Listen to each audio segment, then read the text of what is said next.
April 2026 Mullivaikkal நினைவு நாள் என்பது ஈழப்போரின் இறுதி கட்டத்தில் ஸ்ரீலங்கா படையினரின் தாக்குதல்களால் கொல்லப்பட்டவர்களை நினைவு கூறும் நாளாகும்.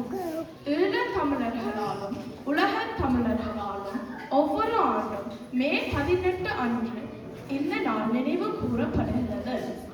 2009 ஆண்டில் இதே நாளில் தமிழீழத்தின் வடகிழக்கு கடற்கரையில் உள்ள முள்ளிவாய்க்கால் என்ற கரையோர கிராமத்தில் தமிழரின் ஆயுத போர் முடிவுக்கு வந்தது. இலங்கையின் வடக்கு கிழக்கு பகுதிகளை உள்ளடக்கிய தமிழீழம் என்ற அரசினை அமைக்கும் நோக்கில் 1983 முதல் 2009 வரை தமிழீழ விடுதலை புலிகள் உட்பட ஈழ இயக்கங்களின் அழிவு போராட்டத்தில் ஈடுபட்டன. 2007 வரை ஈழப்போரில் குறைந்தது 70,000 பேர் கொல்லப்பட்டனர். இரு தரப்புக்கும் இடையேயான மோதல்களுக்குள் ஏறத்தாழ 3 லட்சம் பொதுமக்கள் அகப்பட்டனர். 2009 மே 18 அன்று விடுதலை புலிகளின் தலைவர் வேலுப்பிள்ளை பிரபாகரனை தம் கொன்றில் விட்டதாக ஸ்ரீலங்கா அரசு அறிவித்ததை அடுத்து போர் முடிவுக்கு வந்தது. ஐக்கிய நாடுகளின் அறிக்கைகளின்படி போரின் இறுதி கட்டத்தில் சுமார் 40,000-க்கும் குறையாத பொதுமக்கள் கொல்லப்பட்டனர். ஆனால் இக்கால பகுதியில் சுமார் 1,50,000-க்கும் குறையாத தமிழ் மக்கள் கொல்லப்பட்டதாக வேறு அறிக்கையில் தெரிவிக்கின்றன. இது ஈழத் தமிழர்கள் மீதான இனப்படுகொலையாக மனித குலத்திற்கு எதிரான மிக கடுமையான குற்றமாக தமிழர்களால் கருதப்படுகிறது. ஈழத் தமிழ் மக்கள் முள்ளிவாய்க்கால் முடிவை சந்தித்து இன்றோடு 17 ஆண்டுகளாகின்றன. தமிழ் மக்களை அடக்கி ஒடுக்க வேண்டும் என்பதற்காக இலங்கை அரசு விடுதலை புலிகளை முற்றாக அளிக்க வேண்டும் என்பதற்காக வெளிநாட்டு சக்திகளும் இணைந்து முன்னெடுத்த போர் யுத்தம் எந்தவித மனிதாபிமானமோ போருக்கான அருமையின்றி முடித்து வைக்கப்பட்ட இடம் முள்ளிவாய்க்கால். 2009 ஆண்டு மே மாதம் 18ஆம் தேதி ஆயுத போர் முள்ளிவாய்க்காலின் முடிவுக்கு வந்த போது அங்கு நிற்கதியாகி போன பல லட்சக்கணக்கான மக்கள் இந்த கொடூரங்களுக்கான சாட்சியங்களாக நிற்கின்றார்கள்.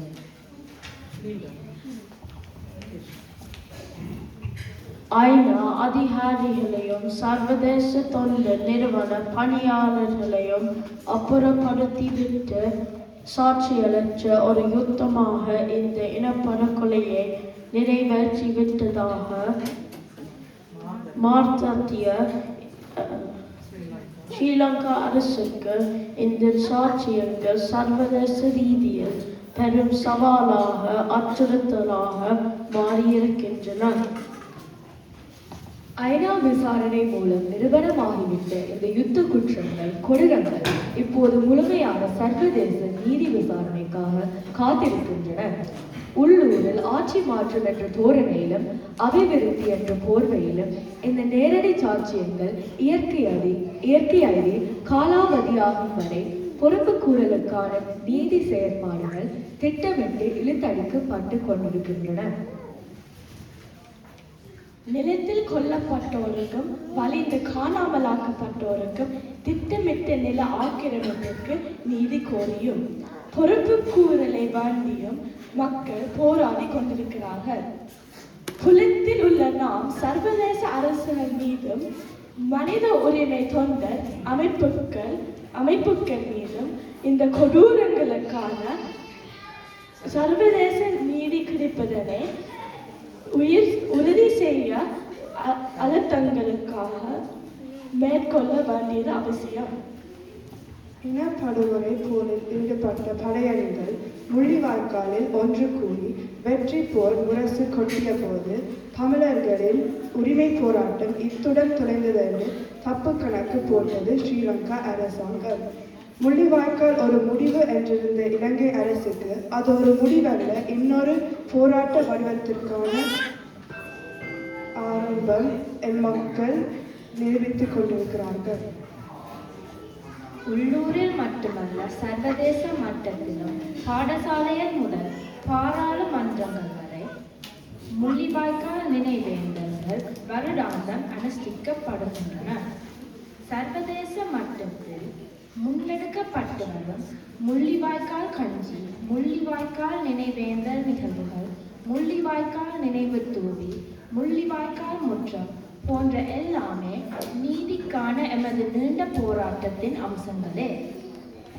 முள்ளிவாய்க்கால் நினைவேந்தல் நிகழ்வுகளின் போது இழப்புகளையும் கொடூரங்களையும் தொடர்ச்சியாக நினைவு கூறும் அதேவேளை அவற்றுக்கான பொறுப்பு கூறலை வலியுறுத்தி சர்வதேச நீதி கோரும் போராட்டங்கள் தொடர்ச்சியாக பல்வேறு மட்டங்களில் முன்னெடுக்கப்படுகின்றன.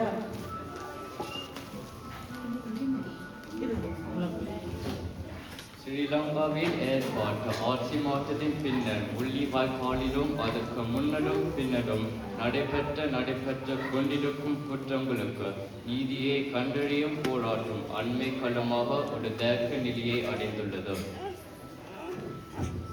ஆட்சி மாறினால் காட்சிகள் மாறவில்லை. கைதுகளும் இளம் பறிப்புகளும் இனம் பரம்பலை மாற்றியமைக்கும் நிகழ்வுகளும் ஆங்காங்கே தொடர்ந்து கொண்டிருக்கின்றன.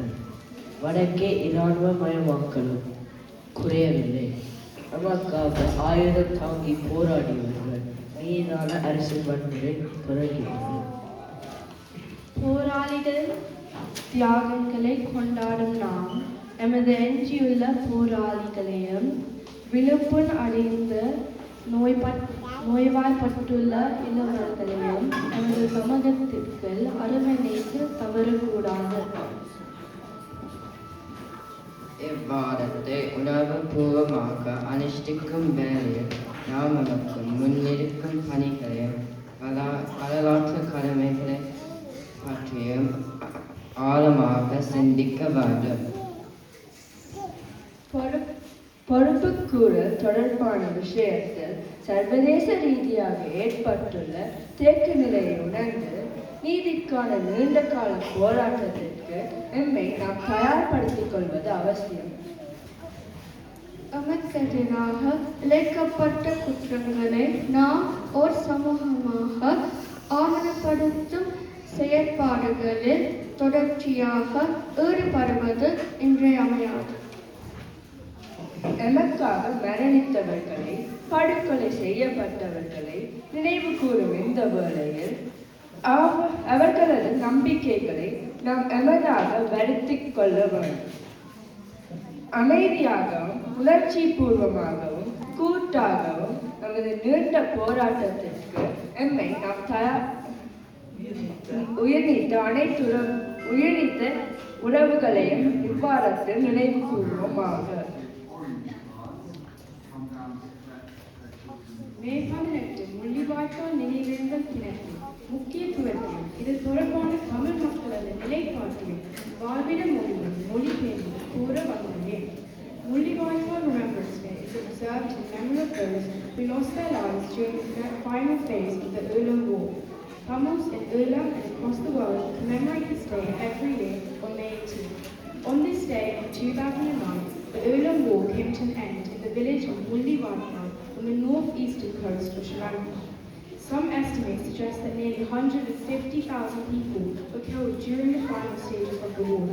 Tamils regard this as a genocide against the Ulam Tamil people and one of the gravest crimes against humanity. It has now been 17 years since the Ulam Tamil people faced the tragedy of Mullivaikkal.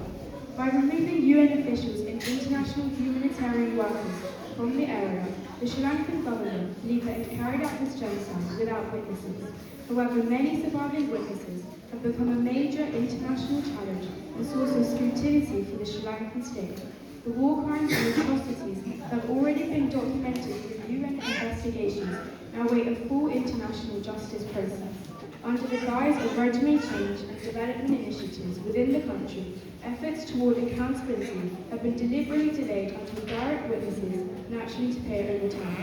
As we observe this week emotionally and meaningfully, we must deeply reflect on the tasks before us and our historical responsibilities.